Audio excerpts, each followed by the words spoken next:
They expected things to be physical, and that's exactly how it turned out, especially in the first half. Well, there's a booking coming up for Barbalescu in a moment for this so-called tackle on Peter Weir. And just watch this tackle by Stanku on Andy Watson.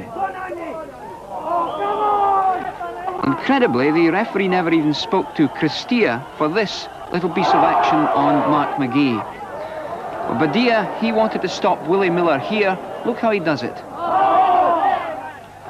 Stuart Kennedy again found himself on the receiving end of this move.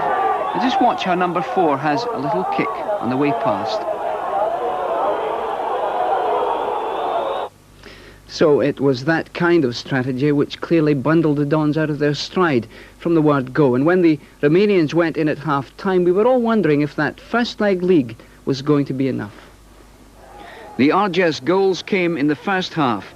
Rugvi had fouled little Baluta on the far side of the park on the half-hour mark. And as the Aberdeen defender limped off injured, Badia quickly took the kick and Radu came in from the back to score. And goal number 2 came 6 minutes later and was from another set piece. Cooper had fouled Turcu 20 yards out and Pitești fullback Barbalescu scored from the free kick. But the Romanians saw their hopes of reaching the third round of the competition disappear early in the second half as Badia tripped Peter Weir inside the penalty area. And Gordon Strachan's nerve and shot were too much for Christian to cope with. That penalty kick meant that John Hewitt's late goal was merely the icing on the cake for Aberdeen. Yes, and by the time that second goal came along, just 6 minutes from the end, the North Tonight news crew and me were in a fast car on the way back to Bucharest, 75 miles away. It was from the capital that we were able to beam our electronic pictures back to Aberdeen for North Tonight that night. And like the Aberdeen fans in the Pitești Stadium, we knew that Gordon Strachan's penalty goal had put the tie out of the reach of the home side. So a hectic time for all concerned, and you can imagine the joy and the relief on the Dons' charter flight on the way home. Great fun. The players and the fans mixed happily on the return journey, and obviously they were glad it was all over. But even though they had had a long, grueling day, the card sharps were equal to it all. So too were the supporters, who gave me their impressions of how things went. I suppose, like the rest of us, David, you must have been terribly worried the way things were going in the first half. I was indeed. I thought that playing defensively always is a danger for Aberdeen. I much prefer to see them going forward. After we'd lost the second goal, I was bothered. Actually, did you see any improvement coming up at all? Was there any hope, did you think, during the interval?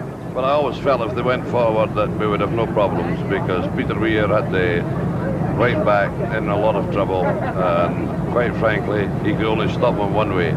David, I think it's been very obvious on this trip that you've enjoyed yourself immensely, and the Romanian fans responded to you, didn't they? Yes, very, very much. They've been very, very pleasant to us. They've been very kind. We gave them our scarves, you know, and they went down very well. In the first half, of course, they were on top of us and booing all the time, but in the second half they became very, very quiet. And there was a very, very friendly match. Very nice people. You think you've behaved yourself sufficiently to get back on another Aberdeen FC charter? Well, I have, but one or two of us, I think, got a little bit rowdy. Very good. Over to him. I thought if we'd come forward a lot more, you know, we wouldn't have been in any trouble, but I just thought I defended too much in the first half.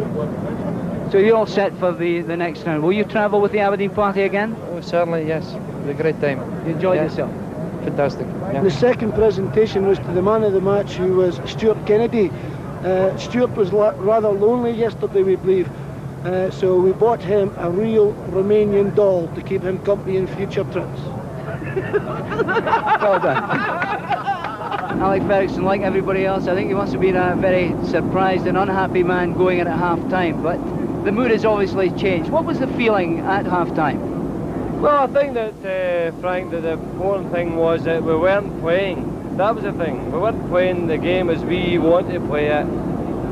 Second half, they were Aberdeen. I think that sums up. They were prepared to take the shackles off themselves. They wanted to start playing and play the way they wanted to play. And they take the credit, the players, because it's hard to become 2 down and come back to 2 each. I mean, the manager has nothing to do with that. It's the players themselves take that credit. Yes, Alec, but the manager must have had a lot to say during the interval. One or two things. And obviously, Alec, they proved yet again that they can go to an away ground in Europe and produce the goods. Exactly. We've not been beaten in Europe yet, and that's a marvellous achievement. We're into the third round for the first time in the club's history. There's a lot of the big guns knocked out. Why can't we do well? Well, Alec, many congratulations. I think you deserve it. Thank you very much.